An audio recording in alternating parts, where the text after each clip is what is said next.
She missed my first steps, my first words, my first birthday,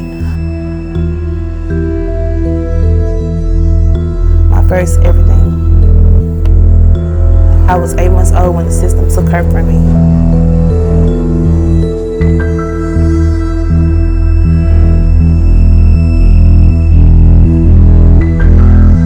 When I found out that I was going to prison, it was pure devastation. I was in shock.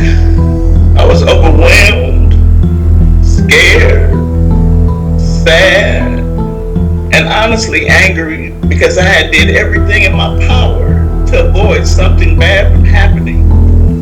I had already filed multiple police reports. I changed locations, but in the end, I was the one going to prison for life. To this day, that's still a hard pill to swallow.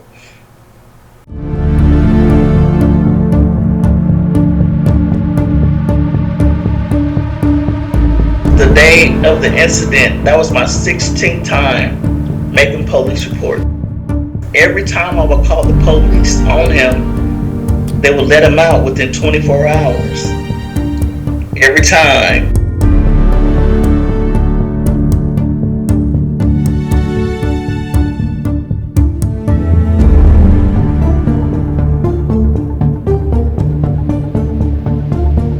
He stands up and then he pokes the knife at my face. And I kind of back up, I put my hand up,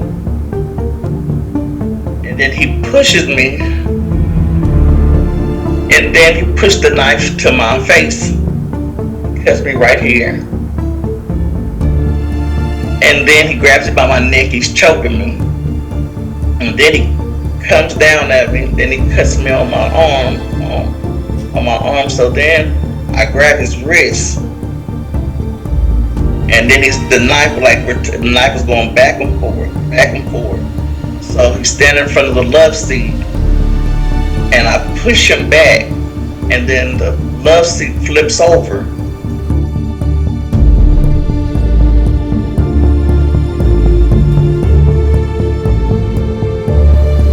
So he hops back up, and he starts punching me in my stomach, and I'm punching him back, and he's punching me in my chest, and he's punching me in my stomach.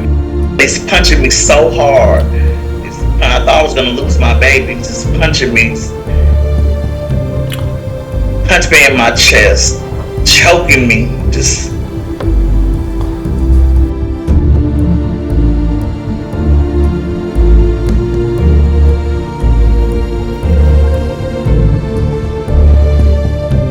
I didn't try to run. I drove myself to the police station, so I just knew they would give me a fair trial, but none of that mattered to them.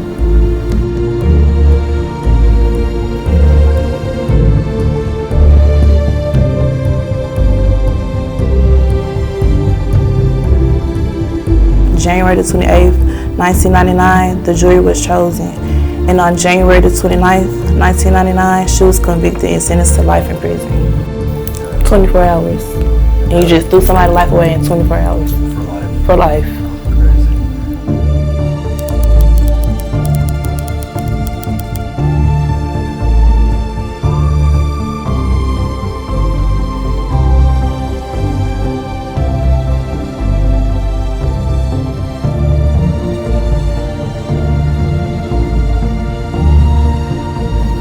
Because they picked the jury on one day and they sentenced me to life the next day without bringing up the 911 calls, the 16 police reports, none of the pictures.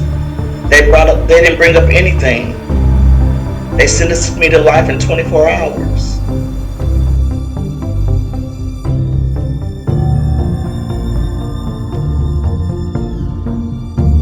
Do I believe my mom is innocent? 100%. And as a mother, you always want to be there for your children. You want to be able to touch them, to hold them, to cry and laugh with them, to teach them. You want to be there for every milestone in their life. And when there's no way possible that you can do that, It's just very painful. And one of the worst pains the heart can feel. I remember growing up in school on Mother's Day when we all would make cards for our mothers, and everybody got to take theirs home and see the smile on their mother's face.